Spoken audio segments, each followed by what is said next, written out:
Hello everyone, welcome to the channel. Before we start today's case, I want to ask for your support by subscribing to my channel. Your support is very important to me, so please subscribe to follow more cases and encourage us. Click the like button and let's get into the case. Jake Holden squinted against the glare of the morning sun as he untied the frayed rope securing his weathered fishing boat, the Salty Dog, to the Westport Marina dock. The salty breeze whipped through his graying beard, carrying with it the familiar sense of brine and diesel that had become as much a part of him as his own skin over the past 3 decades. Another day, another dollar, he muttered to himself, a wry smile tugging at the corners of his wind-chapped lips. The words were an old refrain, one he'd repeated countless times over the years. But today, they felt different somehow, heavier, as if the sea itself was whispering a warning he couldn't quite hear. Jake shook off the feeling, chalking it up to too many late nights and not enough coffee. He'd been crabbing these waters since he was knee-high to a grasshopper, learning the trade at his father's side. The Pacific was in his blood, and he knew its moods better than he knew his own. As he fired up the boat's engine, the low rumble vibrating through the deck plates, Jake ran through his mental checklist. Bait? Check. Pots? Check. Emergency gear? Double check. He'd seen too many good men lost to the sea's fickle nature to ever skimp on safety. "Hey, Jake! Hold up a sec!" a voice called out from the dock, cutting through the engine's growl. Jake turned to see Mike, a younger fisherman he'd taken under his wing a few seasons back, jogging towards the boat. "What's the rush, kid?" Jake called back, cutting the engine. "Too idle." Mike's face was flushed, his eyes wide with a mix of excitement and concern. "Are you heading out to the usual spots?" he asked, slightly out of breath. Jake nodded, a furrow forming between his brows. "That's the plan. Why? What's got you all worked up?" Mike glanced around as if afraid someone might overhear before leaning in closer. "Heard some chatter on the radio last night. Couple of the boys further north said they've been seeing more orcas than usual, big ones too, acting all weird." Jake's laugh was sharp and dismissive. "Orcas? Come on, Mike. You know as well as I do they're more scared of us than we are of them. Probably just some greenhorns getting spooked by their own shadows." But even as the words left his mouth, Jake felt that earlier unease creeping back in. Orcas weren't exactly uncommon in these parts, but they generally kept their distance from fishing boats, a hand acting weird. That wasn't something you heard every day. Mike shrugged, clearly not convinced by Jake's bravado. "Maybe. Just thought you should know. Be careful out there, yeah?" Jake's expression softened. "Always am, kid. But thanks for the heads up. I'll keep an eye out." With a final wave, Jake pushed away from the dock, guiding the Salty Dog out of the marina and into the open waters of the Pacific. As the coastline receded behind him, the vast expanse of ocean stretched out before him, a steel-gray canvas painted with whitecaps. For the first few hours, it was business as usual. Jake navigated to his favorite crabbing grounds, the coordinates as familiar to him as the lines on his own palms. He began dropping his pots, the splash of each one hitting the water a satisfying punctuation to the day's work. It wasn't until mid-afternoon that Jake noticed something was off. The sea, which had been relatively calm all morning, began to churn, with an unusual intensity. Dark shapes moved beneath the surface, too large and too fast to be schools of fish. Jake's hand hovered over the radio, Mike's warning echoing in his mind. But what would he say? That he had a bad feeling? That the water looked funny? He'd be laughed off the airwaves. Instead, he focused on hauling in the pots he'd already set, determined to at least salvage something from the day's work. As he winched up the first pot, his eyes widened in surprise. It was full to bursting, with crabs, more than he'd seen in a single pot in years. "Well, I'll be damned," Jake whispered, a grin spreading across his weathered face. Maybe this day wasn't going to be a bust after all. But as he reached out to begin sorting through his catch, a massive form breached the surface just yards from his boat. Water cascaded off a sleek black and white body, a dorsal fin as tall as a man slicing through the air before crashing back down with a spray that rocked the Salty Dog, like a toy in a bathtub. Jake stumbled, his heart leaping into his throat. An orca, and not just any orca, but the biggest bull he'd ever seen in his life. For a moment, time seemed to stand still. Jake found himself locked in a staring contest with the massive predator, its dark eye fixed on him with an intelligence that sent shivers down his spine. There was something in that gaze, something that went beyond mere animal curiosity. It was calculating. Hungry. The spell was broken by the crackle of the radio. Jake lunged for it, his fingers fumbling with the dial in his haste. "This is Jake Holden on the Salty Dog," he barked into the receiver, his voice steadier than he felt. "I've got a situation out here. Large orca, unusually close to the boat. Anyone copy?" The response came almost immediately, the calm voice of the Coast Guard dispatcher, a lifeline in the growing chaos. "Copy that, Salty Dog. Can you give us your coordinates?" Jake rattled off his position, his eyes never leaving the circling orca. As he spoke, he noticed more fins breaking the surface, a whole pod at least half a dozen strong surrounding his boat. "Understood, Salty Dog," the dispatcher replied. "We're logging your situation. Orcas rarely pose a threat to vessels your size, but we advise you to remain calm and avoid any actions that might be perceived as aggressive. Do you require immediate assistance?" Jake's first instinct was to say yes, to beg them to send every boat they had. But pride and decades of experience held his tongue. "Negative on immediate assistance," he replied after a moment's hesitation. "I'll keep you updated if the situation changes." As he set the radio down, a haunting series of clicks and whistles echoed across the water. The orcas were communicating, their eerie vocalizations sending goosebumps racing across Jake's skin. "All right, you black and white bastards," he muttered, reaching for the boat's throttle. "Let's see if we can't convince you to find your dinner somewhere else." Jake revved the engine, the sudden roar of the motor sending up a spray of water. For a moment it seemed to work. The nearest orcas dipped beneath the surface, their massive forms becoming dark shadows in the depths. But the victory was short-lived. As Jake began to pull away, he felt a sudden jolt rock the boat. The bull orca had rammed him, its massive body connecting with the hull with bone-jarring force. "Jesus Christ!" Jake shouted, stumbling as he tried to keep his footing.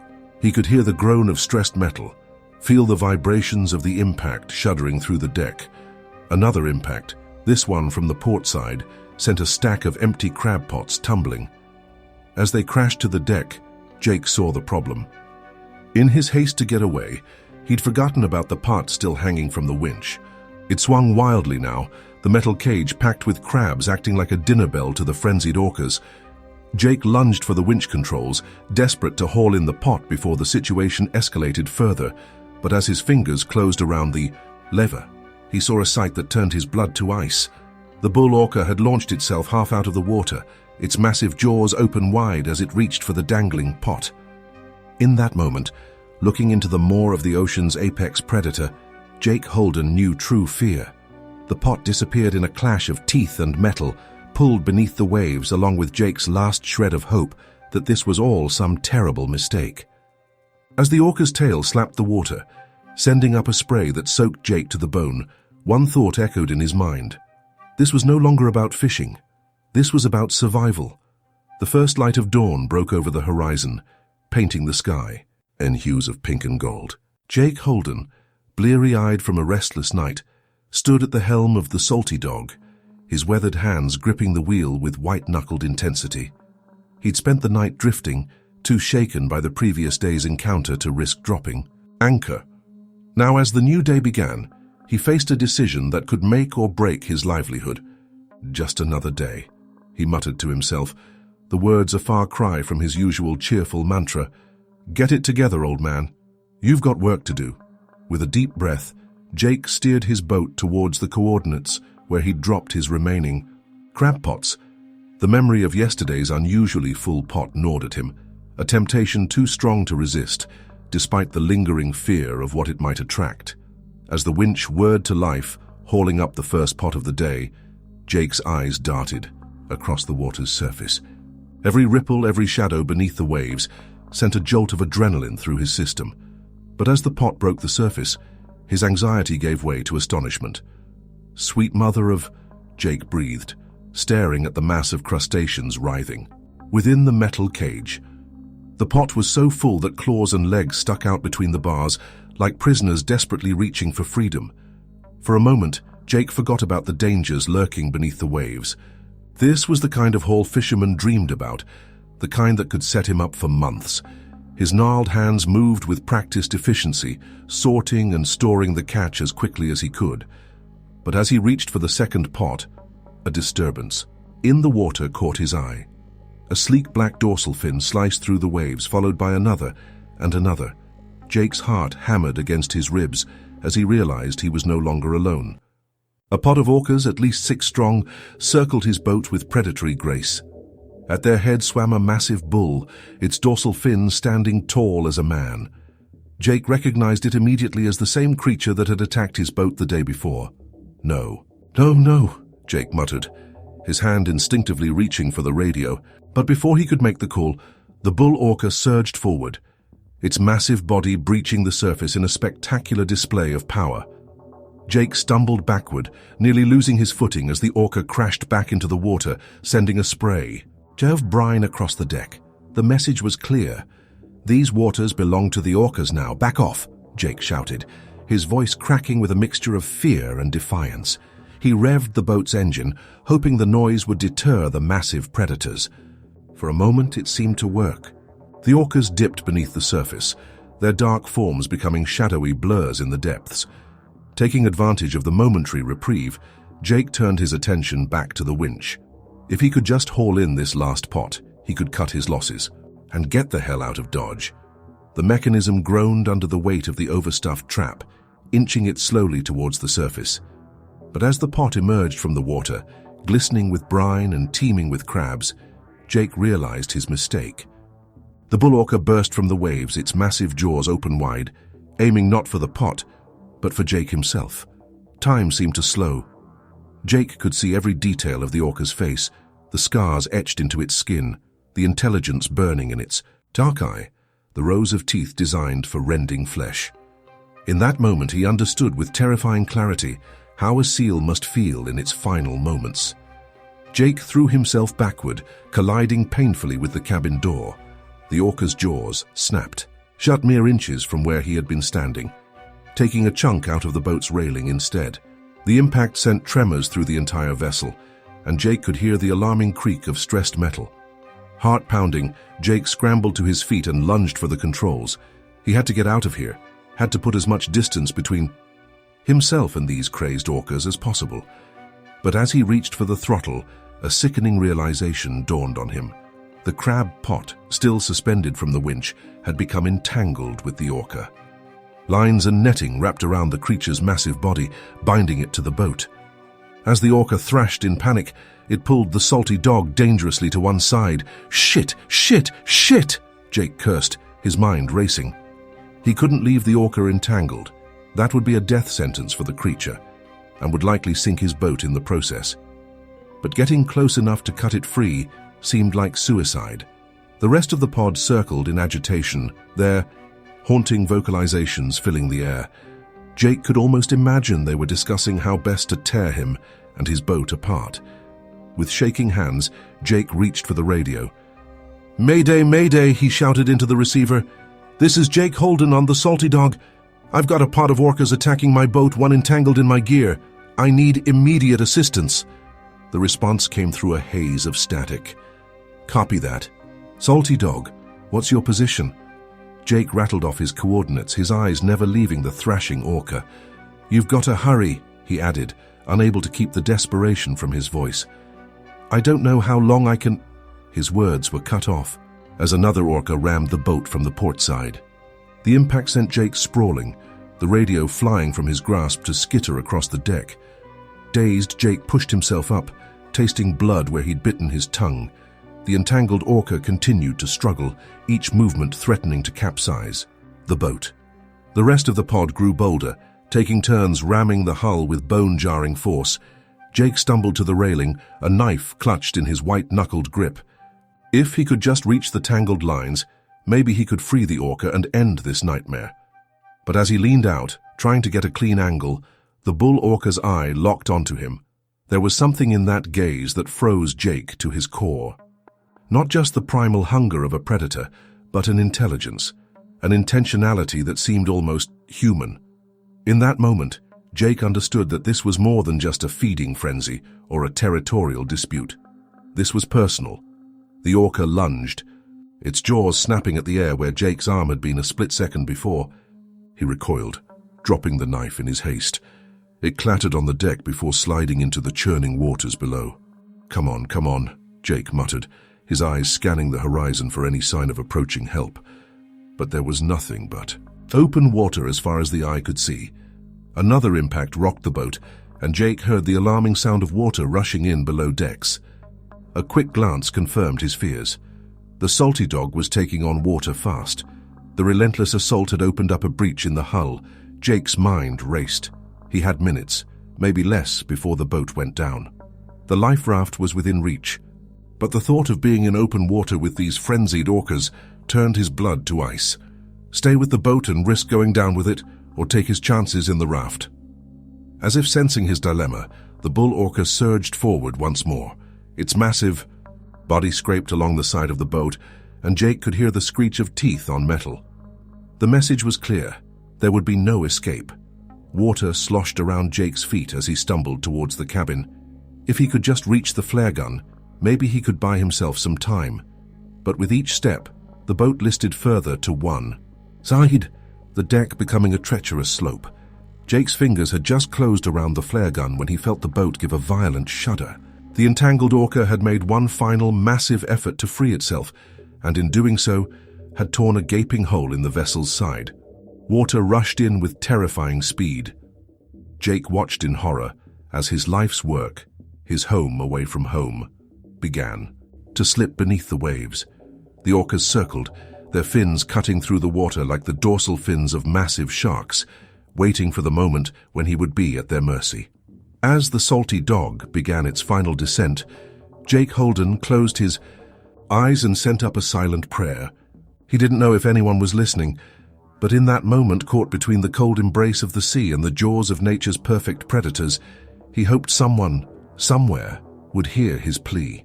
The last thing Jake saw before the waters closed, over his head was the bull orca, its eye fixed upon him with that unsettling, almost human intelligence. And in that gaze, Jake saw not just the end of his life at sea, but a reckoning between man and nature that had been long in the making. Then the world went dark, and the cold waters of the Pacific swallowed Jake Holden whole. The icy waters of the Pacific closed over Jake Holden's head, silencing the world above. For a moment, disorientation took hold as he tumbled in the current created by his sinking boat. Panic clawed at his chest, threatening to force the precious air from his lungs. But decades of experience on the sea kicked in, overriding his fear. Jake fought against the pull, his legs kicking furiously as he clawed his way back toward the surface. His lungs burned, spots dancing before his eyes as he pushed himself to the limit. Just as he thought he couldn't hold on any longer, his head broke through the waves and he gulped in great lungfuls of air. "Help!" he shouted, his voice hoarse, hand barely carrying over the sound of the churning sea. "Somebody help me!" But there was no one to hear his cries. The vast expanse of the Pacific stretched out in every direction, broken only by the dorsal fins of the orca pod still circling nearby.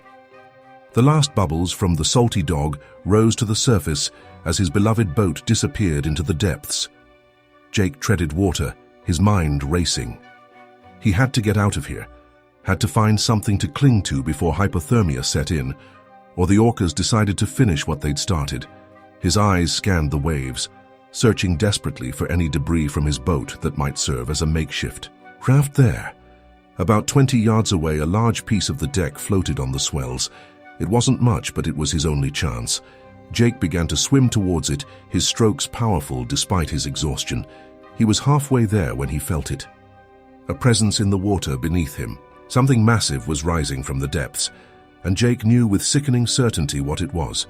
The bull orca breached directly in front of him, its enormous body blocking out the sun for a heart-stopping moment before it crashed back into the sea. The impact sent a wave washing over Jake, forcing him under once more. He surfaced, sputtering and gasping, to find himself face to face with the orca. Its dark eye regarded him with that same unnerving intelligence he'd seen before. Jake froze, treading water as quietly as he could, afraid that any sudden movement might provoke an attack. "Easy now," he whispered, more to himself than to the massive predator before him. "Easy, big fella, I'm not looking for any trouble." The orca tilted its head slightly, as if considering Jake's words. Then, with a flick of its powerful tail, it dove beneath the surface. Jake spun in the water, trying to keep track of where it had gone, but the sea had swallowed it without a trace. Taking advantage of the moment, Jake renewed his efforts to reach the floating debris. His arms and legs felt like lead, every stroke, a monumental effort, but finally, blessedly, his fingers closed around the edge of the wooden plank. With the last of his strength, Jake pulled himself onto the makeshift raft. It was barely large enough to support him, and it rode dangerously low in the water, but it was better than nothing. He clung to it, shivering as the wind cut through his soaked clothing.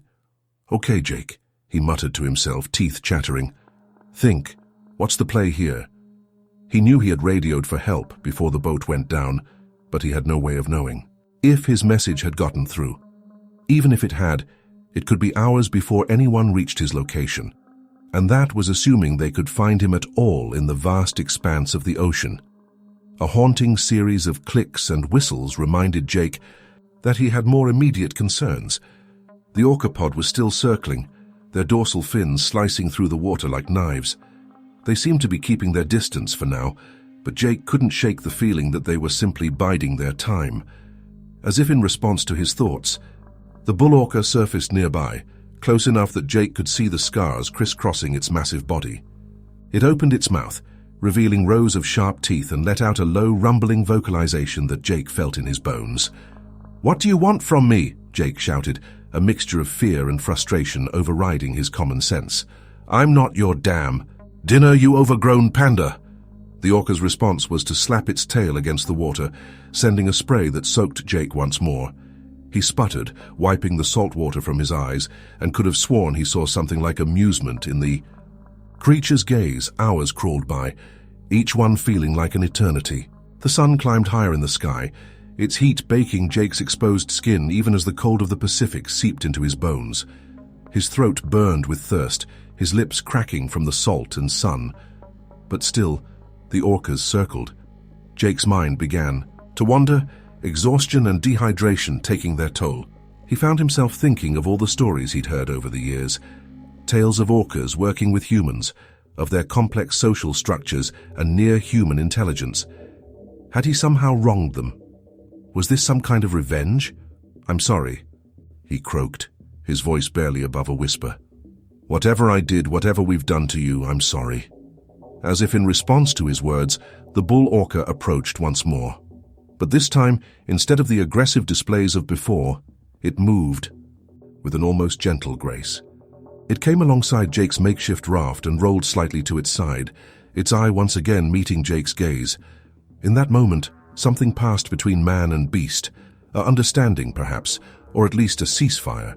Jake felt the tension leave his body, replaced by a profound sense of awe at the creature before him. The moment was shattered by the distant sound of a helicopter's rotors. Jake's head snapped up, his eyes scanning the horizon. There, a small dot in the sky, growing larger by the second. "Here!" Jake shouted, waving his arms frantically. "I'm here!" The orcas reacted to the noise, their calm demeanor replaced once more by agitation. They began to circle faster, their dorsal fins cutting through the water with renewed urgency. The bull orca turned its attention back to Jake, and for a heart-stopping moment, he thought it might attack. Instead, it opened its mouth and let out hair-deafening vocalization, not the haunting song of before, but a piercing shriek that cut through the air like a siren. Jake clapped his hands over his ears, but he quickly realized what the orca was doing. It was calling attention to their location. The helicopter drew closer, and Jake could now make out the Coast Guard insignia on its side. Relief flooded through him, bringing with it a wave of exhaustion that threatened to overwhelm him. As a rescue, diver dropped into the water nearby. Jake turned to find the bull orca watching him one last time. Their eyes met, and Jake felt a chill run down his spine that had nothing to do with his wet clothes or the cold ocean. There was a message in that gaze, one that Jake knew would haunt him for the rest of his days. A warning, perhaps, or a promise. The ocean was changing, and humanity's dominion over it was not as secure as they had believed. The Orca dove beneath the waves, its massive form disappearing into the depths. One by one, the rest of the pod followed, until the surface of the sea was as calm and empty as if they had never been there at all. As the rescue diver reached him, securing a harness around his chest, Jake Holden took one last look at the vast expanse of the Pacific. He had called these waters home for most of his life, had thought he understood their moods and secrets. But now, as he was lifted into the air and the ocean receded beneath him, Jake realized that he had only scratched the surface. The sea held depths he had never imagined, and creatures whose intelligence and motivations were far beyond his comprehension. As the helicopter turned towards shore, carrying him back to the safety of dry land, Jake made a silent vow. He would tell his story, would make sure people understood what had happened out here, not as a tale of man versus nature, but as a wake-up call. The oceans were changing, and if humanity didn't change with them, Jake feared they might find themselves facing adversaries far more formidable than they had ever imagined. The orcas had spared him, had even helped him in the end. But their message was clear. This was their world, and they were no longer content to share it on humanity's terms. The rhythmic beep of medical equipment filled the small hospital room in Aberdeen, Washington. Jake Holden lay in the bed, his weather-beaten face a stark contrast to the crisp, white sheets. An IV drip snaked into his arm, replenishing the fluids he'd lost during his ordeal at sea. Jake's eyes fluttered open, confusion clouding his gaze as he took in his surroundings. The last thing he remembered was being lifted into the Coast Guard helicopter, the vast expanse of the Pacific stretching out below him. Now the sterile smell of disinfectant and the muted sounds of a busy hospital ward assaulted his senses. "Welcome back to the land of the living, Mr. Holden," a cheerful voice broke through his disorientation. A nurse with kind eyes and graying hair stood at his bedside, checking his vital signs. "You gave us quite a scare." Jake opened his mouth to speak, but his throat was dry as sandpaper. The nurse quickly offered him a cup of water, holding it steady as he sipped gratefully. How long have I been here?" Jake managed to croak out, his voice rough from disuse. "Just over 24 hours, the nurse replied. "You were pretty out of it when they brought you in. Hypothermia, dehydration, minor lacerations. But you're tough as nails, aren't you? The doctor says you're going to be just fine." Jake nodded absently, his mind still trying to process everything that had happened. The orcas, the sinking of his boat, the hours spent adrift, it all felt like a fever dream. "My boat," he said suddenly, trying to sit up. "The salty dog, is there any—" The nurse gently pushed him back down. "Easy now. I'm afraid your boat is at the bottom of the Pacific. But you're alive, and that's what matters." Jake closed his eyes, a wave of grief washing over him. The salty dog had been more than just a boat. It had been his livelihood, his home away from home. And now it was gone. A knock at the door interrupted his thoughts. A man in a crisp uniform entered, his bearing unmistakably military. "Mr. Holden? I'm Commander Ross with the Coast Guard. If you're feeling up to it, I'd like to ask you a few questions about what happened out there." Jake nodded, steeling himself. He knew this was coming, but how could he possibly explain what he'd experienced? As the commander pulled up a chair, Jake began to recount his tale. He told of the unusually full crab pots, of the first orca sighting, and of the relentless attack that had sunk his boat. With each word, he could see the skepticism growing in the commander's eyes. "Mr. Holden," Commander Ross interrupted, his tone carefully neutral. "I understand you've been through a traumatic experience, but are you sure about these details? Orcas are known to be curious, even playful at times, but what you're describing, it's unprecedented." Jake felt a flare of anger. "You think I'm making this up? That I scuttled my own boat for what? Insurance money?" The commander held up his hands placatingly. "Not at all, sir. We're just trying to understand what happened. Orcas are a protected species, and if there's a pod out there exhibiting unusually aggressive behavior, we need to know about it." Jake was about to retort when another knock came at the door. This time a woman entered, her eyes bright with barely contained excitement. "I'm sorry to interrupt," she said, "but I couldn't help overhearing. Mr. Holden, my name is Dr. Sarah Chen. I'm a marine biologist specializing in orca behavior. Would you mind if I asked you a few questions? Before Jake could respond, his hospital room became a flurry of activity. Dr. Chen peppered him with questions about the orca's behavior, their vocalizations, the patterns of their attacks. Commander Ross chimed in with queries about the exact location of the incident and whether Jake had noticed any unusual maritime activity in the area. As Jake did his best to answer, his mind kept returning to that final moment with the bull orca. The intelligence in its eye, the almost human quality of its gaze. How could he possibly convey that to these people? "There's one more thing," Jake said, his voice quiet but firm. Both the commander and Dr. Chen leaned in, sensing the weight of his words. "That big bull orca, the one that led the attack, at the end, when the Coast Guard was coming, it changed. It wasn't trying to hurt me anymore. It was helping me." Dr. Chen's eyebrows shot up. "Helping you? How?" Jake described the orca's final vocalization, how it had seemed to be calling attention to his location. As he spoke, he could see the scientist's mind working, connecting dots he couldn't. "They even see this is extraordinary," Dr. Chen breathed. "If what you're saying is true, it could revolutionize our understanding of orca cognition and social behavior." Commander Ross looked less convinced. "It could also represent a significant threat to maritime safety in the region. If we have a pod of orcas actively attacking boats—" "No," Jake interrupted, surprising himself with the vehemence in his voice. "You don't understand. This wasn't just some random attack. It was like they were trying to tell us something." A heavy silence fell over the room. Jake could see the doubt in the commander's eyes, the barely contained excitement in Dr. Chen's. But neither of them had been there. Neither of them had looked into that orca's eye and seen the depth of intelligence, the weight of purpose behind its actions. "Mr. Holden," Dr. Chen said gently, "would you be willing to work with my team to help us understand what happened out there? Your experience could be invaluable to our research." Jake hesitated. Part of him wanted nothing more than to put this whole ordeal behind him, to go back to the simple life he'd known before. But he couldn't shake the feeling that he'd been chosen for this, that the orcas had spared him for a reason. "All right," he said finally. "I'll help, but on one condition." "Name it," Dr. Chen replied eagerly. "Whatever we learn, whatever we discover, it has to be used to protect them.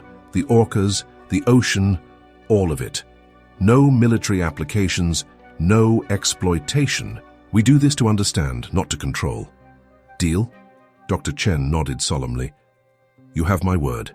As the scientist and the commander left his room, promising to return with more questions once he'd had some rest, Jake Holden stared out the window, at the grey Washington sky. Somewhere out there, beneath the waves, the orcas were swimming free, their intentions still a mystery. He thought of his sunken boat, of the life he'd known that was now lost to the depths. But as the first drops of rain began to patter against the window, Jake felt something he hadn't expected. Hope. Whatever had happened out there on the Pacific, whatever message the orcas had been trying to convey, Jake knew that his life would never be the same. He had been given a second chance, an opportunity to bridge the gap between two worlds. As he drifted off to sleep, lulled by the steady rhythm of the rain, Jake's dreams were filled with dark waters and intelligent eyes. And somewhere, in the depths of his subconscious, he could have sworn he heard the hauntingly beautiful song of the orcas, calling him back to the sea. The cold spray of the Pacific whipped across Jake Holden's face as he stood at the bow of the research vessel, Oceanic Explorer. It had been 3 months since his harrowing encounter with the orca pod, and though the physical wounds had healed, the memory remained as vivid as ever. Dr. Sarah Chen approached, her clipboard clutched tightly against her chest to shield it from the wind. "How are you holding up, Jake?" she asked, concern evident in her voice. Jake's eyes remained fixed on the horizon. "I'm fine," he replied, his tone gruff but not unkind. "Just feels strange being back out here."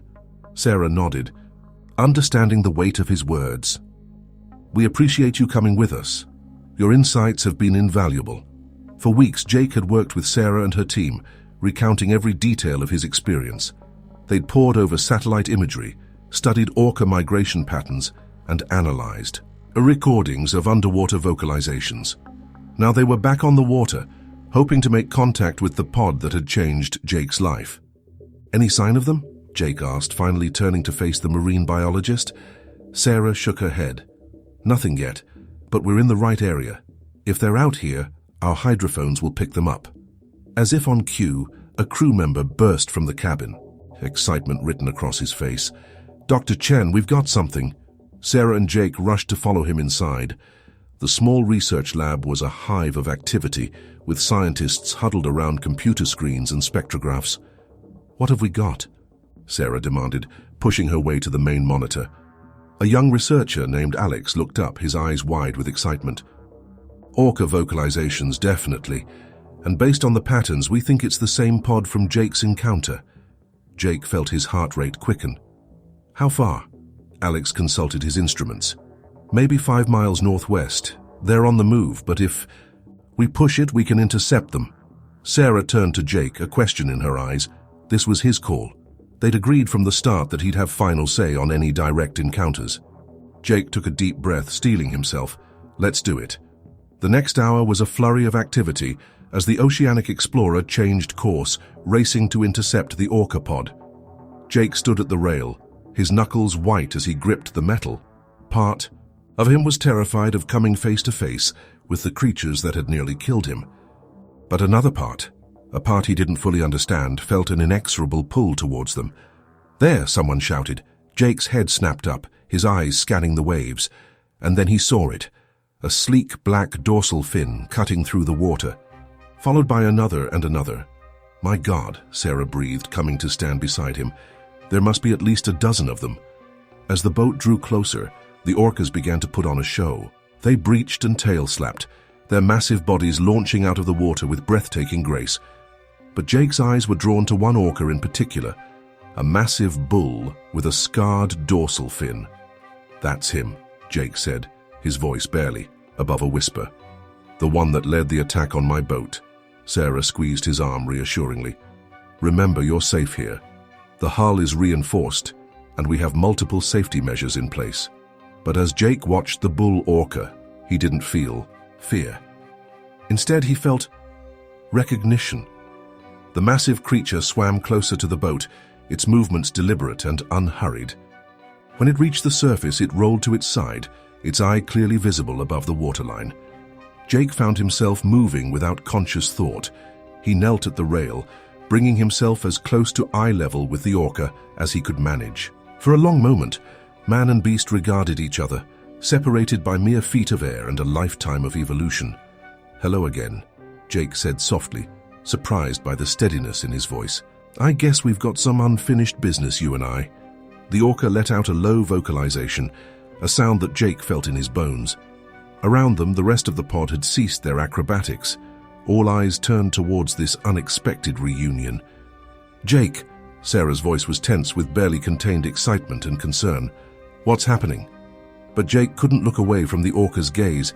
In those dark eyes, he saw something he couldn't explain.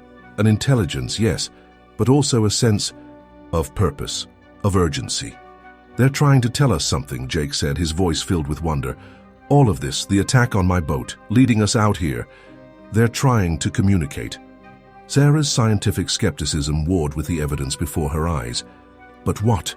What could they possibly be trying to tell us? As if in answer, the bull orca suddenly dove, its massive tail sending up a spray of water that soaked Jake to the skin. The rest of the pod followed suit, disappearing beneath the waves in a coordinated movement that left the humans on the boat in awe. Follow them, Jake shouted, an urgency he didn't fully understand gripping him.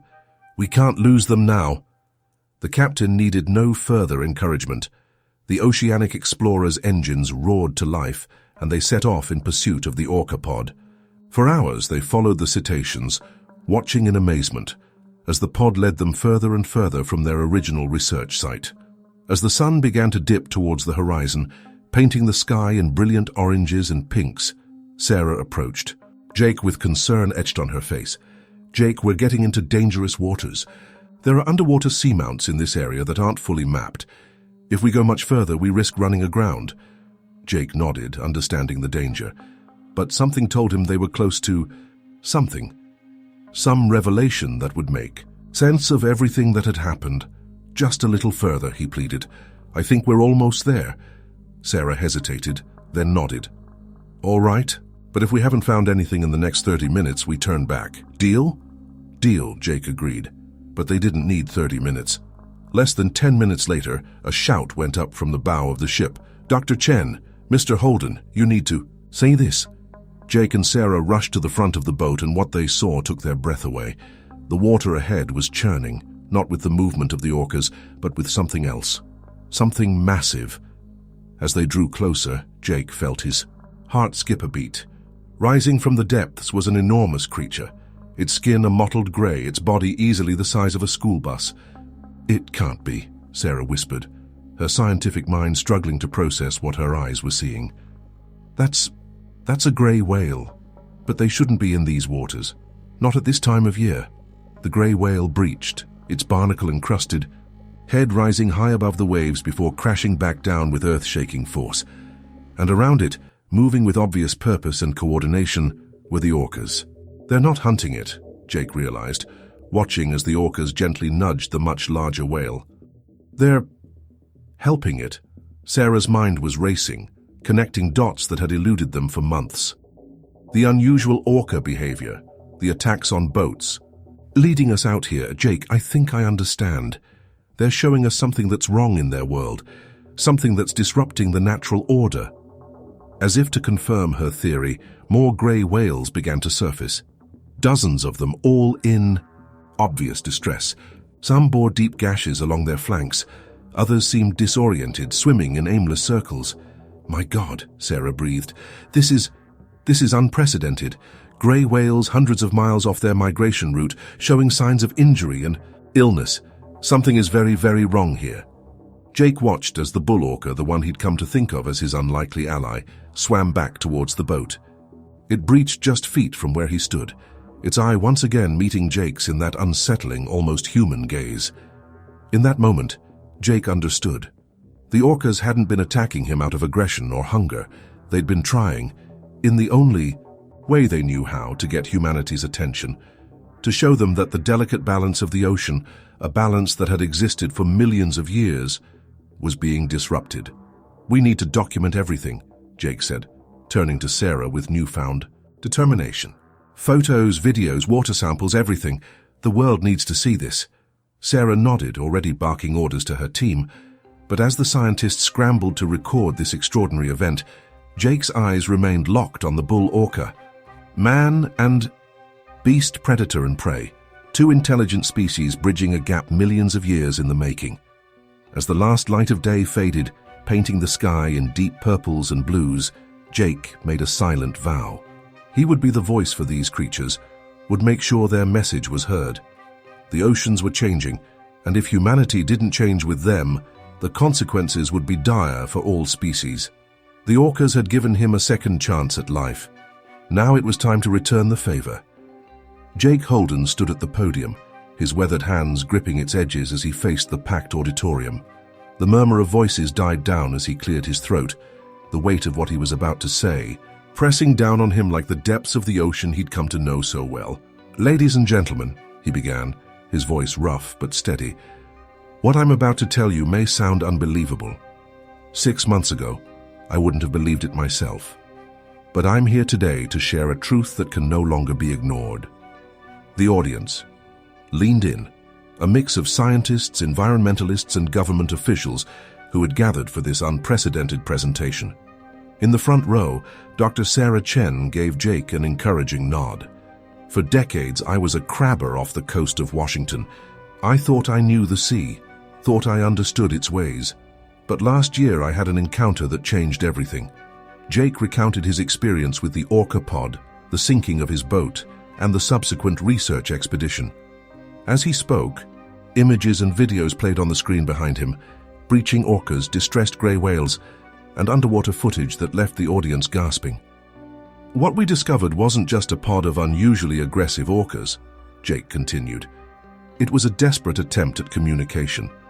These intelligent creatures were trying to show us something, to warn us about changes in their world that we've been too blind or too stubborn to see. He went on to explain the findings of their expedition. The grey whales far off their migration routes, showing signs of malnutrition and injury, the unusual behavior of other marine species, the subtle but undeniable shifts in ocean currents and temperatures. As Jake spoke, he could see the skepticism in some eyes give way to concern, and in others, to outright fear. This wasn't just another environmental warning. This was a fundamental shift in how humans needed to view their relationship with the ocean and its inhabitants. "I'm not a scientist," Jake admitted, gesturing to Dr. Chen and her team. "I'll leave the technical explanations to the experts. But I am a witness. I've looked into the eyes of these creatures and seen an intelligence that rivals our own. They're asking for our help, and if we don't listen, we may lose more than just a few species. We may lose the very balance that keeps our oceans and our planet alive." As Jake stepped back from the podium, the auditorium erupted in a mixture of applause and urgent whispers. Dr. Chen took the stage, ready to present the scientific data that supported Jake's incredible story. But Jake's part wasn't over. As the presentation continued, he found himself cornered by a group of journalists, their questions coming rapid fire. "Mr. Holden, are you suggesting that orcas have a level of intelligence comparable to humans?" Jake took a deep breath, choosing his words carefully. "I'm saying that we've underestimated them. Their intelligence, their emotional capacity, their ability to plan and communicate. What we witnessed out there wasn't random, it was coordinated, purposeful," another reporter pushed forward. "But isn't it more likely that you misinterpreted natural behaviors? Orcas are known to be curious and playful." "Playful?" Jake couldn't keep the edge out of his voice. "There was nothing playful about what I experienced. These animals were desperate. They were trying to get our attention the only way they knew how." As the questions continued, Jake felt a hand on his shoulder. He turned to see Commander Ross, this Coast Guard officer who had initially doubted his story. "Mr. Holden, a word?" the commander asked, guiding Jake away from the press. Once they were in a quiet corner, Commander Ross spoke in a low voice. "I owe you an apology, Jake. When you first told us what happened, I thought you were suffering from trauma, maybe even making things up. But after seeing the evidence," he shook his head, his face grim. "We've been tracking unusual maritime activity in the area where you had your encounter.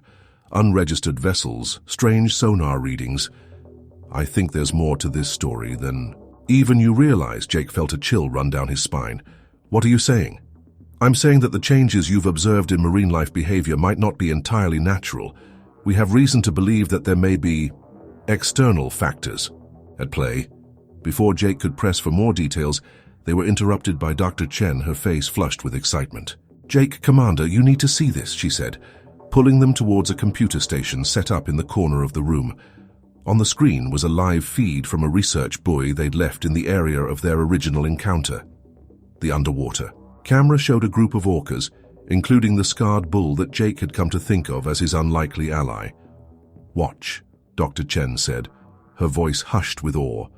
As they looked on, the orcas began to move in a coordinated pattern, their bodies twisting and turning in what could only be described as a dance. But it wasn't just beautiful. It was purposeful. "They're creating sound waves," Dr. Chen explained, pointing to a graph that showed acoustic readings. "Complex patterns that we've never seen before. It's like they're trying to communicate with the buoy." Jake leaned in, his eyes fixed on the scarred bull orca. As he watched, the massive creature turned, its eyes seeming to look directly into the camera. In that moment, Jake felt the same connection he'd experienced out on the open sea. "They know we're watching," he said softly. "They're putting on a show for us." Commander Ross shook his head in disbelief. "This changes everything. If they're capable of this level of coordinated behavior, of intentional communication with our technology, then we need to start listening," Jake finished. "Really listening." As the gravity of the situation sank in, Jake felt a renewed sense of purpose. He turned to Dr. Chen and Commander Ross, his jaw set with determination. "We need to go back. Out there," he said, "not just to observe but to interact, to try and establish real communication." Dr. Chen nodded eagerly, her scientific mind already racing with possibilities. "We could develop a system of signals, maybe even adapt some of the patterns we're seeing here. If we could establish even a basic form of two-way communication, Commander Ross looked less convinced. It's risky. We still don't fully understand their motivations, and if what we suspect about external interference is true, we could be walking into a dangerous situation. Jake understood the commander's concerns, but he couldn't shake the feeling that they were on the brink of something monumental. Sometimes you have to take risks to make breakthroughs, he said, and right now I think the biggest risk is doing nothing. As they debated the next steps, a commotion near the main stage caught their attention. A group of protesters had managed to sneak into the auditorium, unfurling banners that read, "Leave the oceans alone and stop exploiting marine life." Jake watched as security guards moved to remove the protesters.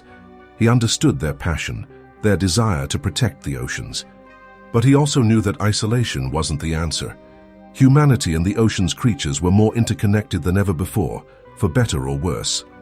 Making a split-second decision, Jake strode towards the stage. He took the microphone, his voice cutting through the chaos. "Please," he said, his tone firm but empathetic. "I understand your concerns. Believe me, I share them. But what we're facing isn't something we can ignore or run away from. The oceans are changing, and the creatures that call them home are reaching out to us. If we turn our backs now, we may lose our last chance to understand and help them." The protesters hesitated, their anger giving way to uncertainty. Jake pressed on, his voice gaining strength. "I've seen things out there that I can't explain. I've looked into the eyes of creatures we've long underestimated and seen intelligence, emotion, and a desperate need to communicate. We have a choice to make. We can close our eyes and pretend everything's fine, or we can open our minds and our hearts to the possibility that we're not alone in our struggle to save this planet." As Jake spoke, he noticed movement on the screen behind him. The live feed from the research buoy was still playing, and the orcas had resumed their mesmerizing dance. Without missing a beat, Jake gestured to the screen. "Look," he said, his voice filled with wonder. "Look at what they're trying to show us. This isn't exploitation. This is cooperation.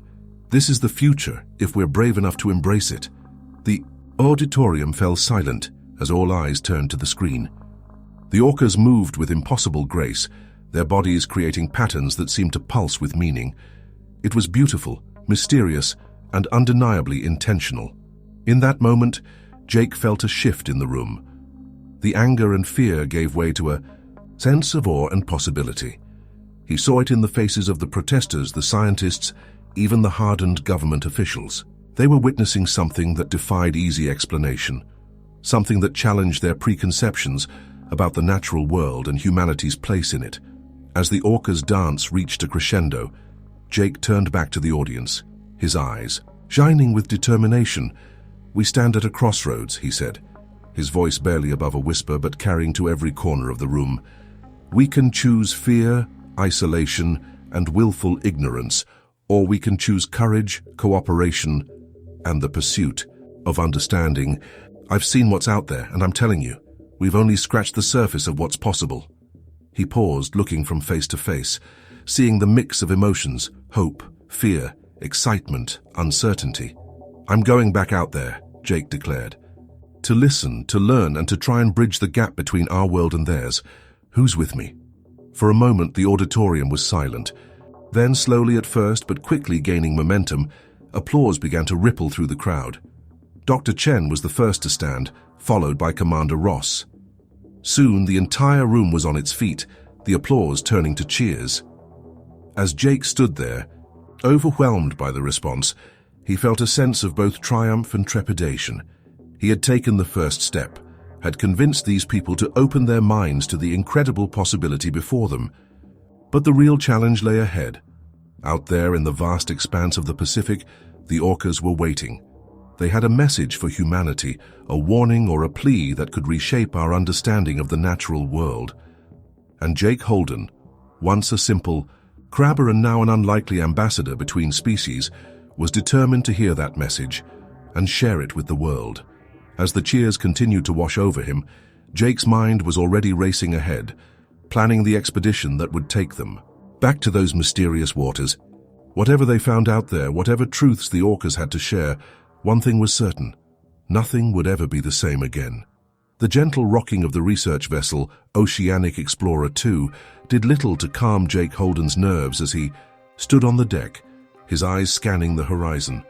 It had been 2 weeks since they'd set sail from Westport, following the mysterious patterns of ORCA activity that had led them further and further from shore. Dr. Sarah Chen approached, her tablet clutched tightly against her chest. "Any sign of them?" she asked, the excitement in her voice barely contained. Jake shook his head, his weathered face creased with concern. "Nothing yet. But they're out there. I can feel it." As if on cue, a shout came from the ship's bow. "Contact! Portside! 2! Haglock!" Jake and Sarah rushed to the railing, binoculars raised to their eyes. There, breaking the surface of the water with graceful arcs, was a pod of orcas. Jake's heart raced as he spotted a familiar dorsal fin, scarred and unmistakable. "It's them," he breathed. "The same pod." Sarah was already barking orders to her team. "Deploy the hydrophones. I want every vocalization recorded. And get the drone in the air. We need aerial footage." As the crew scrambled to follow her commands, Jake kept his eyes fixed on the approaching orcas. They moved with purpose, their sleek bodies cutting through the waves with impossible grace. But there was something different about their behavior, something that set Jake's nerves on edge. "They're agitated," he murmured, more to himself than to Sarah. "Something's wrong." Before Sarah could respond, a deafening screech filled the air. It was unlike anything Jake had ever heard, not the melodious calls of the orcas, but something mechanical, piercing. The orcas reacted immediately, their bodies thrashing in obvious distress. "What the hell is that?" Jake shouted over the noise, his hands clapped over his ears. Sarah's face had gone pale. It's some kind of sonar. But it's not ours. And it's not like anything I've ever encountered." As suddenly as it had begun, the sound cut off. In its wake, an eerie silence fell over the sea. The orcas had disappeared beneath the waves, leaving only ripples to mark their passing. "We need to find the source of that sound," Jake said, his voice tight with urgency. Whatever it was hurting them. Sarah nodded, already tapping furiously on her tablet. "I'm coordinating with the other research vessels in the area. If we can triangulate the source..." Her words were cut off by a shout from the ship's communications officer. "Dr. Chen, we're picking up a distress signal. It's one of ours, the Mariana Explorer, about 10 miles northwest of our position." Jake and Sarah exchanged a worried glance. The Mariana Explorer was part of their research fleet, tasked with mapping the ocean floor in this largely uncharted region. "Set a course," Sarah ordered. "Maximum speed." As the Oceanic Explorer 2 changed direction, its engines thrumming with renewed urgency, Jake felt a sense of foreboding settle over him. Whatever they were about to discover, he had a feeling it would change everything. The journey to the Mariana Explorer's last known position felt agonizingly slow. When they finally arrived, what they found sent a chill down Jake's spine. The research vessel was listing badly to one side, smoke billowing from its engine room. But it wasn't the damage to the ship that caught Jake's attention. It was what surrounded it. Dozens of orcas circled the stricken vessel, their movements agitated and purposeful. And beyond them, barely visible in the fading light, Jake caught a glimpse of something that shouldn't be there. The sleek, dark shape of a submarine. "My God," Sarah whispered, her binoculars trained on the scene. "Jake, are you seeing this?" Before Jake could respond, a familiar screech filled the air. The same mechanical sound they'd heard earlier, but louder now, more intense. The effect on the orcas was immediate and horrifying. They thrashed in the water, their powerful bodies contorting in obvious pain. "We have to stop it," Jake shouted, his hands gripping the railing so tightly his knuckles turned white. "Whatever that sound is, it's killing them." Sarah was already on the ship's communications system, sending out urgent messages on all frequencies. "This is Dr. Sarah Chen of the Oceanic Research Institute. Cease all sonar activity immediately. You are causing severe distress to protected marine life. Repeat, cease all sonar activity." For a heart-stopping moment, nothing changed. Then, mercifully, the sound cut off. In its wake, an eerie silence fell over the sea. Jake watched in amazement as the orcas, instead of fleeing, regrouped. Led by the scarred bull he'd come to think of as an ally. They formed a tight circle around the Mariana explorer. "They're protecting it," Sarah said, her voice filled with wonder. "Even after what just happened, they're trying to help."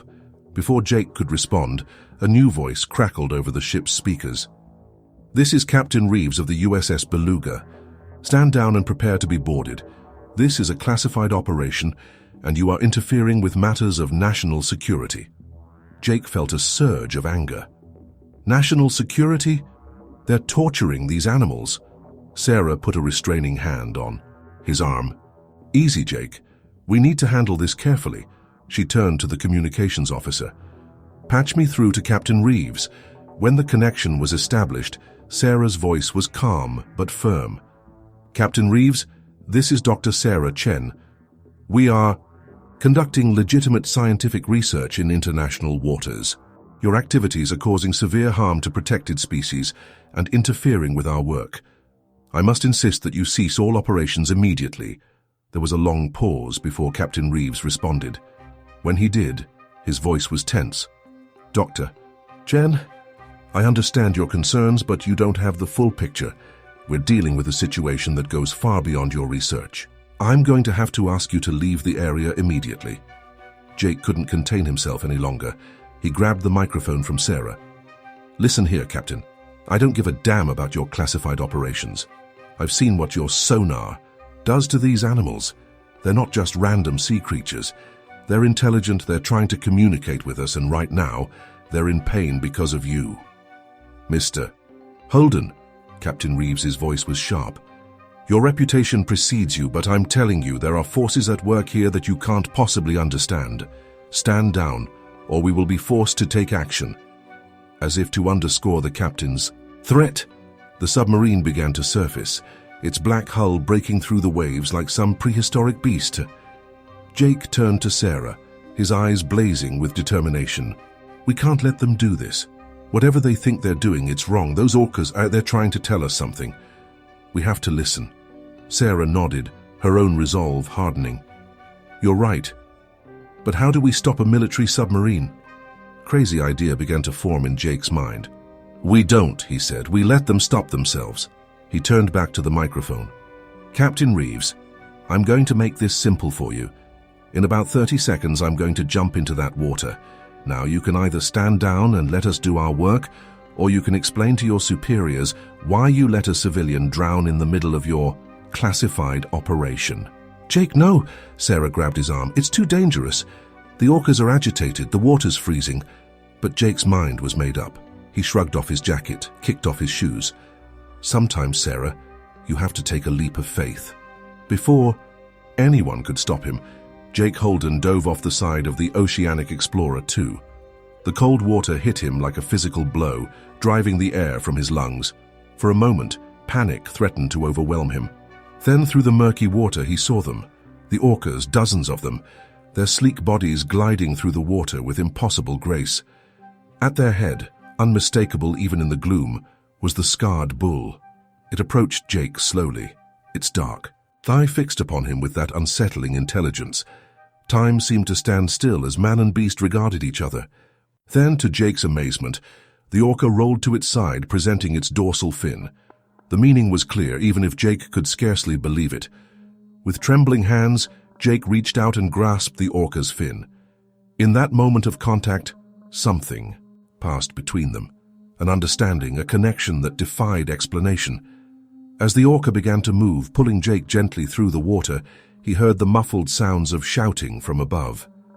He caught glimpses of the Oceanic Explorer 2, of the surfaced submarine, of the Mariana Explorer still listing dangerously. But none of that mattered now. Jake Holden, once a simple crabber and now an ambassador between worlds, was being given a glimpse of something few humans had ever seen. The orcas had a message, a truth to share, and he was determined to hear it. As they dove deeper, leaving the chaos of the surface world behind, Jake felt a profound sense of peace wash over him. Whatever happened next, he knew that nothing would ever be the same again. The ocean and the incredible creatures that called it home had secrets to share, and Jake Holden was finally ready to listen. The world above the surface faded into a muffled haze, as Jake Holden descended deeper into the Pacific's embrace, his hand firmly grasping the dorsal fin of the scarred bull orca. The cold water, pressed against his skin, a constant reminder of the alien environment he had willingly entered. Yet despite the frigid temperature and the growing pressure, Jake felt an inexplicable sense of calm. As they dove, other orcas flanked them, their sleek bodies forming a protective cocoon around the human in their midst. Jake's lungs began to burn, the need for air becoming more urgent with each passing second. Just as he thought he couldn't hold his breath any longer, the bull orca changed direction, angling upward.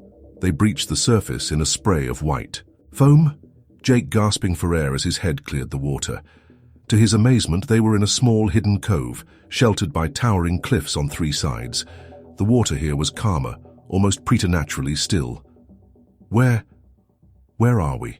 Jake panted, treading water as he looked around in awe. The orcas circled him, their dorsal fins cutting through the water like obsidian blades. The bull orca approached, its dark eye fixed on Jake with that unsettling intelligence. As Jake met its gaze, he felt a strange sensation, almost like a voice in his head. "You're imagining things, Holden," he muttered to himself. "The lack of oxygen must be getting to you." But the feeling persisted. It wasn't words exactly, but impressions, emotions, images that flashed through his mind with startling clarity. Jake saw vast underwater canyons, vibrant coral reefs teeming with life, and then darkness. A creeping, insidious darkness that smothered the life and vibrancy, leaving only emptiness in its wake. "What are you trying to show me?" Jake asked, his voice barely above a whisper. The bull orca let out a low, mournful vocalization that seemed to reverberate through Jake's very bones. The other orcas joined in, their haunting chorus filling the cove with an otherworldly symphony. Suddenly, the water around them began to churn.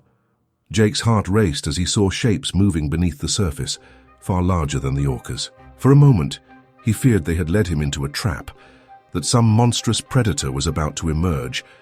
But when the new arrivals breached the surface, Jake's fear gave way to awe. Gray whales, at least a dozen of them, rose from the depths. Their massive bodies dwarfed even the largest orcas, yet they moved with a gentle grace that belied their size. One of the gray whales approached Jake, its eye, large as a dinner plate, regarding him with an intelligence that rivaled that of the orcas. Its skin was mottled and scarred, telling a story of a long and difficult life. As Jake treaded water, scarcely daring to breathe, the whale opened its mouth. But instead of the deep, resonant call he expected, a very human voice emerged. "Hello, Jake Holden. We've been waiting for you." Jake's mind reeled. This was impossible.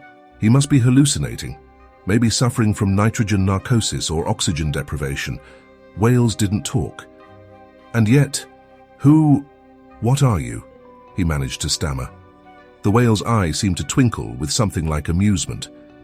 "We are the Guardians. Jake, we have watched over the oceans since time immemorial, and now we need your help." Jake's scientific mind grappled with the impossibility of what he was experiencing. This can't be real. Whales can't talk. This is insane. "Is it?" The whale, the Guardian, responded. "Is it any more insane than orcas coordinating to save a human? Any more unbelievable than the changes you've witnessed in the oceans? Open your mind, Jake Holden. There is more to this world than your science can explain." As if to underscore the Guardian's words, the orcas began their eerie, synchronized dance once more. This time, Jake felt something shift within him. The patterns of their movement, the haunting melody of their calls. It all coalesced into something, almost like language. "The oceans are dying," the Guardian continued, its voice heavy with sorrow. "The balance that has existed for millions of years is being disrupted. We have tried to adapt, to show your kind the consequences of their actions. But time is running out." Images flashed through Jake's mind once more, but clearer now, more focused. He saw coral reefs bleaching and dying, vast dead zones where no life could survive, whales and dolphins beaching themselves in desperate attempts to escape something in the water. The sound, Jake realized, the pieces falling into place. "That terrible sound we heard. It's killing everything, isn't it? The Guardian nodded, a surprisingly human gesture from such an alien creature. It is one of many threats, but perhaps the most insidious. Your military, in their quest for dominance, has unleashed a weapon they cannot control. The sonar you heard is just the beginning. If it is not stopped, it will drive us to extinction, and then it will come for you. Jake's mind raced, trying to process the implications of what he was hearing. But why me? Why show all this to me? The bull orca approached, nudging Jake gently with its massive head. The Guardian's voice took on a hint of warmth. Because you listened, Jake Holden. When others dismissed the orca's actions as mere animal behavior, you sensed the intention behind it. You were willing to risk everything to understand. Okay, Jake said, a newfound determination settling over him. Say I believe all this. Say I accept that you're whatever you are. What can I do? I'm just one man. But you're not alone, the Guardian reminded him. You have allies above the waves, scientists, environmentalists, even some in your government who suspect the truth. And you have us. As if on cue, the water around Jake erupted in a spectacular display. Orcas breached and tail-slapped, their powerful bodies launching into the air before crashing back down in thunderous explosions of spray. The grey whales joined in, their massive flukes rising and falling in perfect synchronization. This is your moment, Jake Holden. The Guardian's voice rose above the cacophony. You stand at the crossroads of two worlds. Will you be the bridge we need? Will you carry our message to those who need to hear it?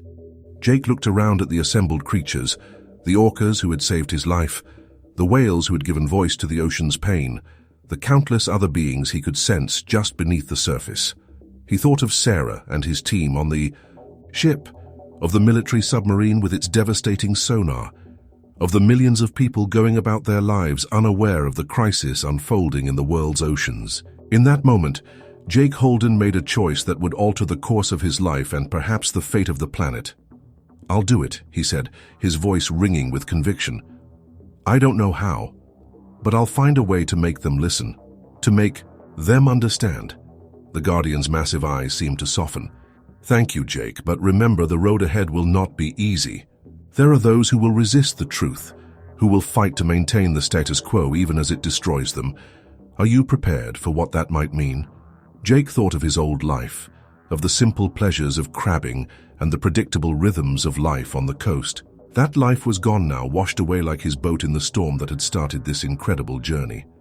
I'm ready, he said, surprising himself with the steel in his voice. Whatever it takes, the Guardian nodded once more. Then it is time for you to return. Your friends will be worried and there is much work to be done.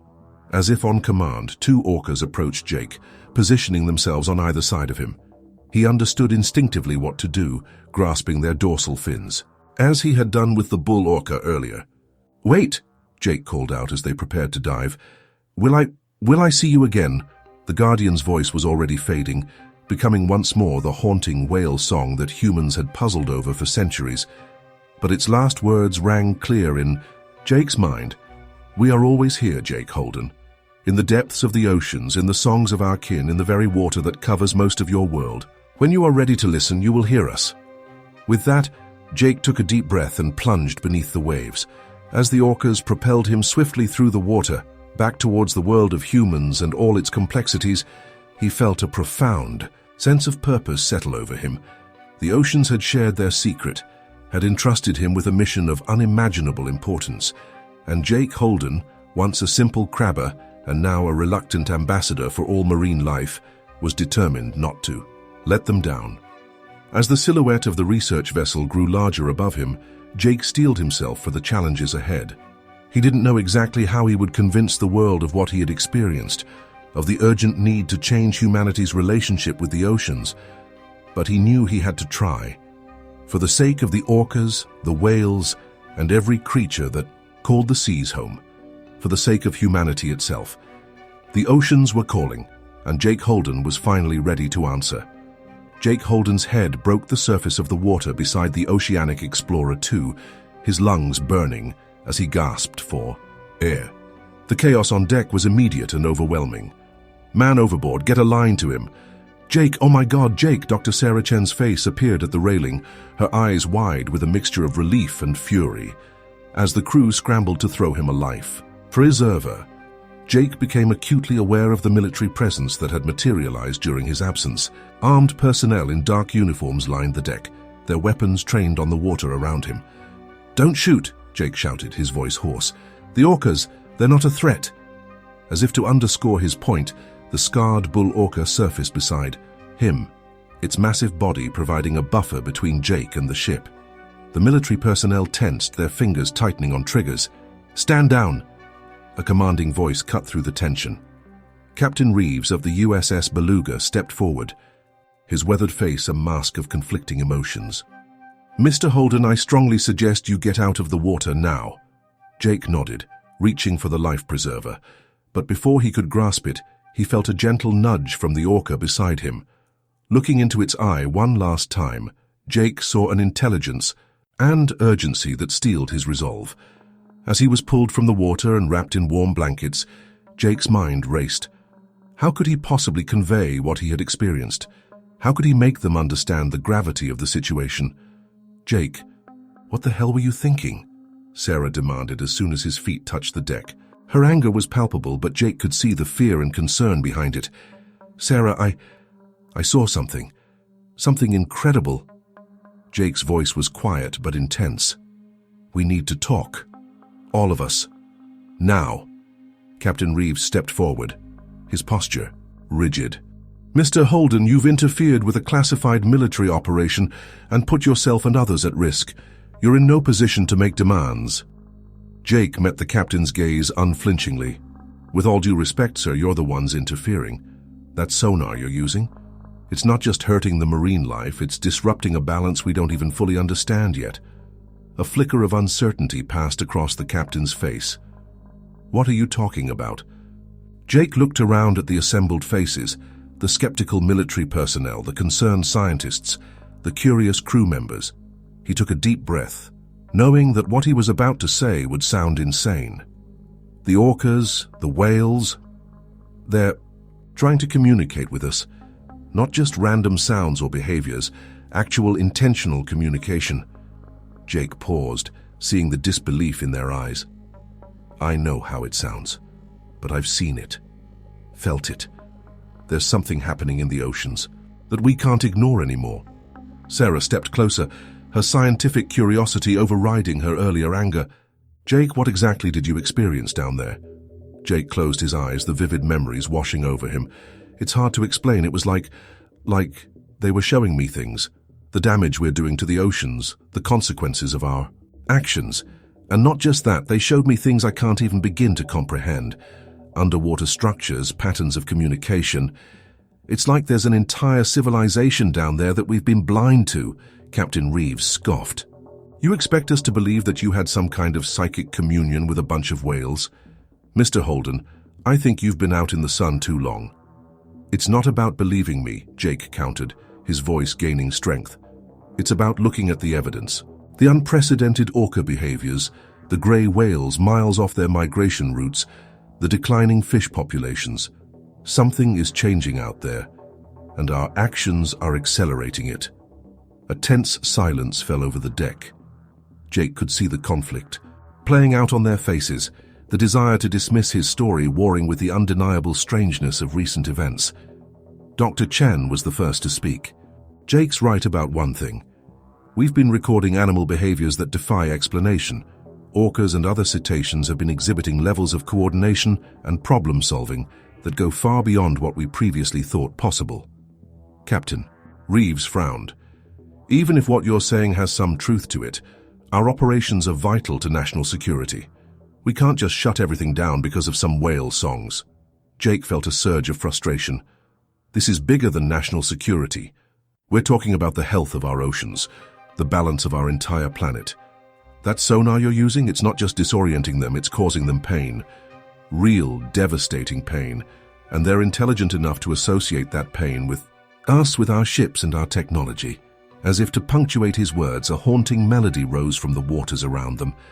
The assembled humans fell silent, listening to the complex harmonies and rhythms of whale song. "Listen to that," Jake said softly. Really listen. Does that sound like random animal noise to you?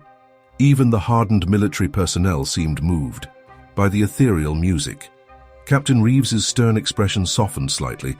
All right, Mr. Holden, let's say for a moment that there's some truth to what you're claiming.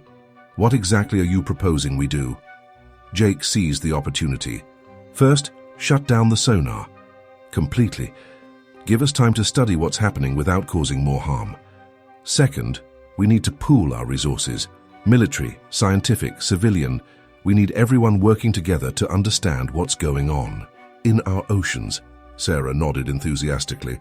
We could set up a joint task force, combine our research data with the military's tracking capabilities. If there really is some kind of organized cetacean activity going on, we need to approach it carefully and ethically. Captain Reeves looked conflicted. I don't have the authority to shut down an entire military operation on the word of a civilian.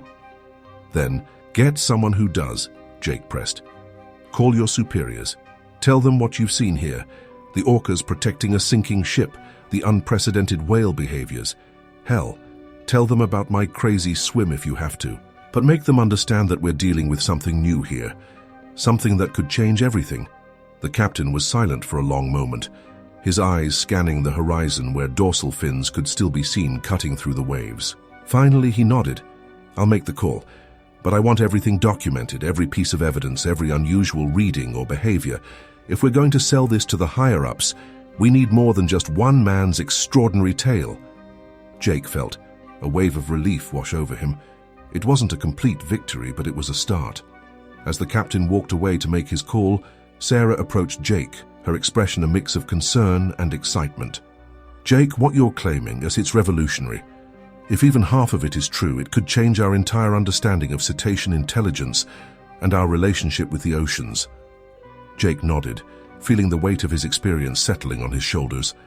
I know, and there's so much more, Sarah. Things I can't even begin to explain yet. But I need you to trust me, to help me find a way to prove what I've seen. Sarah squeezed his arm reassuringly. We'll figure it out. Together. But Jake, are you sure you're okay? What you went through? It must have been intense. Jake looked out at the ocean, feeling the gentle rocking of the ship beneath his feet. In his mind, he could still see the eye of the Guardian, could feel the urgent message it had entrusted to him. I'm okay, he said softly. Better than okay. Actually, for the first time in my life, I feel like I have a real purpose. The oceans are trying to tell us something, Sarah, and somehow, for whatever reason, they've chosen me to help deliver that message. As the sun began to set, painting the sky in brilliant hues of orange and pink, Jake Holden stood at the railing of the Oceanic Explorer 2. The events of the day swirled in his mind. The miraculous encounter beneath the waves, the tense confrontation on deck, the uncertain path ahead. He knew that the real challenges were just beginning. Convincing the world of what he had experienced, changing humanity's relationship with the oceans, it was a monumental task. But as he watched a pod of orcas leaping in the distance, their bodies silhouetted against the setting sun, Jake felt a surge of determination. The oceans had entrusted him with their secret, had shown him wonders beyond imagination. Now it was up to him to bridge the gap between two worlds, to be the voice for those who could not speak in human tongues. As darkness fell and the first stars began to twinkle overhead, Jake made a silent vow. He would not rest until the message of the oceans was heard, understood, and heeded. The fate of two worlds depended on it. The conference room at the National Oceanic and Atmospheric Administration headquarters in Silver Spring, Maryland, buzzed with tension. Jake Holden sat at the head of the long table, his weathered hands clasped tightly before him. To his right, Dr. Sarah Chen shuffled through a stack of papers, her brow furrowed in concentration. To his left, Captain Reeves of the USS Beluga sat ramrod straight, his face an impassive mask. Across from them, a panel of government officials, military brass, and scientific experts regarded the trio with a mixture of skepticism and curiosity. The tension in the air was palpable. Admiral Lancaster, a stern-faced man with steel-grey hair, broke the silence. Mr. Holden, Dr. Chen, Captain Reeves, you've made some extraordinary claims.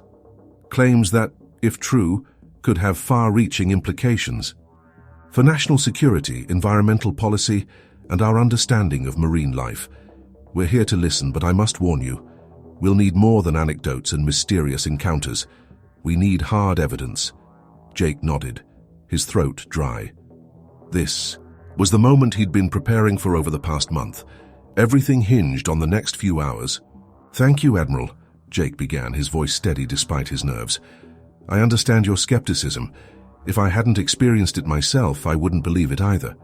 But what we've discovered goes beyond anything we've previously understood about cetacean intelligence and the health of our oceans." He nodded to Sarah, who activated a holographic display in the center of the table. 3D images of orcas and gray whales filled the air, their movements eerily synchronized. "For the past month," Sarah explained, "we've been documenting unprecedented behaviors in orca and whale populations across the Pacific. Coordinated movements, complex vocalizations that defy our current understanding of cetacean communication, and most disturbingly, mass redirections of migration patterns." A murmur ran through the assembled officials. Dr. Elaine Hawthorne, a renowned marine biologist, leaned forward. "Dr. Chen, are you suggesting some form of interspecies communication? That's unheard of." Sarah nodded grimly. "That's exactly what we're suggesting, Dr. Hawthorne. And it goes beyond just communication. We believe they're responding to a threat that our own activities in the ocean have precipitated." Captain Reeves cleared his throat. "With all due respect, Dr. Chen, that's speculation. We have no concrete evidence that our naval operations are causing any lasting harm to marine life." Jake felt a flare of frustration. "No concrete evidence? Captain, I was there. I saw the pain our sonar was causing." Gary caught himself, aware of how close he'd come to mentioning his mystical encounter with the Guardian. That was a story these people weren't ready to hear. Not yet. Admiral Lancaster's eyes narrowed. "Mr. Holden, you claim to have had some sort of communication with these creatures. Can you elaborate on that?" Jake took a deep breath. This was the moment of truth. "It's difficult to explain in scientific terms, Admiral. When I was in the water with them, it was like they were projecting images, emotions, directly into my mind. They showed me the damage we're doing to the oceans, the consequences of our actions. And they made it clear that if we don't change course, the results will be catastrophic. Not just for them, but for us as well." A heavy silence fell over the room. Jake could see the doubt in their eyes, the desire to dismiss his story as the ravings of a man who'd spent too much time at sea. Dr. Hawthorne was the first to speak. "Mr. Holden, while your experience sounds profound, you must understand our position. We can't reshape national policy based on one man's subjective experience." Jake nodded, having anticipated this response. "I understand, Doctor. That's why we've brought more than just my story." He turned to Sarah. "Dr. Chen, can you show them the acoustic data?" Sarah tapped her tablet, and the holographic display changed. Complex waveforms filled the air, pulsing with an otherworldly rhythm. "This," Sarah explained, "is a compilation of whale songs recorded over the past month. At first glance, it might seem like typical cetacean vocalizations, but watch what happens when we analyze it using our new quantum-based pattern recognition software." The waveforms began to shift and morph. Suddenly, recognizable shapes emerged. Crude representations of ocean currents, marine life, and most shockingly, human structures like oil rigs and ships. The room erupted in a flurry of exclamations and hurried whispers. Admiral Lancaster leaned forward, his eyes wide. "What exactly are we looking at, Dr. Chen?" Sarah's voice was filled with barely contained excitement. "We believe this is a form of symbolic language, Admiral. The whales aren't just making noise, they're creating complex, information-rich messages that seem to be specifically directed at us." Captain Reeves, who had been silent for most of the presentation, spoke up. "And the military applications of this? If these creatures are as intelligent as you claim, if they can communicate in this manner—" Jake cut him off, his voice sharp. "This isn't about military applications, Captain. This is about understanding and protecting a form of intelligence we've been blind to for centuries, an intelligence that's now reaching out to us in desperation." Admiral Lancaster held up a hand, silencing the growing debate. "Mr. Holden, Dr. Chen, I appreciate the gravity of what you're presenting, But surely you understand the position this puts us in. If what you're saying is true, it could upend countless industries, reshape international maritime law, and force us to reconsider our entire approach to oceanic resources. Jake leaned forward, his eyes blazing with intensity. With all due respect, Admiral, that's exactly what needs to happen. The oceans are dying. These beings, the whales, the orcas, and who knows what other species, they're not just animals. They're intelligent, feeling creatures with a civilization and culture of their own, and our actions are destroying their world. He paused, looking each official in the eye. I know how this sounds. I know it goes against everything we've believed about our place in the natural world. But we're standing on the brink of something monumental. A chance to connect with another intelligence, to learn from beings who've inhabited this planet far longer than we have. Are we really going to turn our backs on that because it's inconvenient? Because it challenges our preconceptions? The room fell silent, the weight of Jake's words hanging in the air. Dr. Hawthorne was the first to speak, her voice thoughtful. If, and I stress if, what you're saying is true, Mr. Holden, what do you propose we do? Jake felt a glimmer of hope. First, we need to stop all military sonar operations immediately. The damage it's causing is incalculable. Second, we need to establish protected zones, vast areas of the ocean where all human activity is prohibited. Give them space to recover, to communicate without our interference. Captain Reeves bristled. You're talking about crippling our naval capabilities, leaving our coasts vulnerable to what? Jake interrupted. To the very creatures we're supposed to be protecting. Captain, the greatest threat to our security isn't out there in the ocean. It's our own short-sightedness, our refusal to adapt to the reality of our planet. Admiral Lancaster held up a hand, silencing the brewing argument. Gentlemen, please, Mr. Holden, your proposals are extreme, but I cannot deny the evidence you've presented is compelling. Dr. Chen, how quickly can you assemble a full report on your findings? Sarah straightened, her eyes bright with excitement. We can have a preliminary report ready within the week, Admiral, but what we really need is more time, more resources. There's so much we still don't understand. The Admiral nodded slowly. You'll have it. I'll convene a special committee to review your findings and recommendations. In the meantime, Captain Reeves, I want all non-essential sonar operations suspended pending further investigation. Jake felt a wave of relief wash over him. It wasn't a complete victory, but it was a start. As the meeting adjourned and the officials filed out, discussing the implications in hushed tones, Sarah turned to Jake, her eyes shining. We did it, Jake. They're listening. Jake nodded, a small smile playing at the corners of his mouth. It's a start, Sarah, but we've got a long way to go. As they gathered their materials, Jake's mind drifted back to that moment in the cove, to the haunting voice of the Guardian. He had taken the first step in bridging the gap between two worlds. Now the real work began.